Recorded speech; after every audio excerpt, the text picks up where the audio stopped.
Hello மக்களே, எல்லோரும் எப்படி இருக்கீங்க?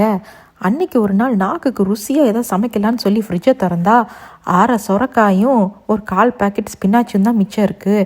ஐயோ, என் ஹஸ்பண்ட் வேறு ஆஃபீஸ்லேருந்து வந்துடுவாரே, இப்போ நான் என்ன சமைக்கிறதுன்னு யோசிக்க ஃப்ரீசரில் நம்ம ஐட்டம் இருக்கிறது ஞாபகம் வந்துச்சு. எட்ரா அந்த கருவாடுன்னு எடுத்து ஊற போட்டுட்டேங்க.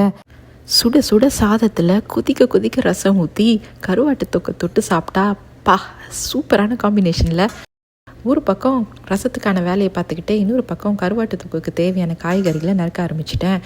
சிம்பிளாக வீட்டில் இருக்கிற இன்க்ரீடியன்ஸ் வச்சு சூப்பரான கருவாட்டு தொக்கு செஞ்சிடலாங்க. கருவாட்டை நல்லா தட்டி வச்சுட்டு இன்னொரு பக்கம் தொக்குக்கு தேவையான ஐட்டங்களில் ஒன்று ஒன்றா வதக்க ஆரம்பிச்சிட்டேன்.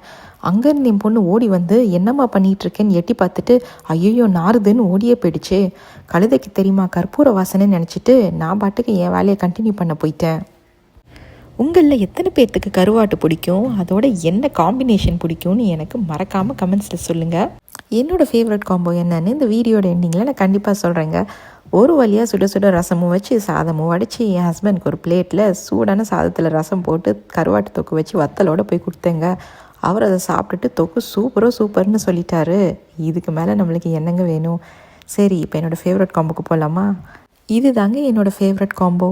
என்னது தயிரும் கருவாடுமான்னு யோசிக்கிறீங்க? நம்ம கட் டாக்டர் பாலே இதை பற்றி என்ன சொல்கிறாரு நீங்களே கேளுங்க. Fish and curd is such a wonderful combination. Look at this fish. So கவலையே படாமல் நீங்கள் இந்த காம்பினேஷனை என்ஜாய் பண்ணலாம். உங்களை அடுத்த வீடியோவில் சந்திக்கிறேன். till then bye.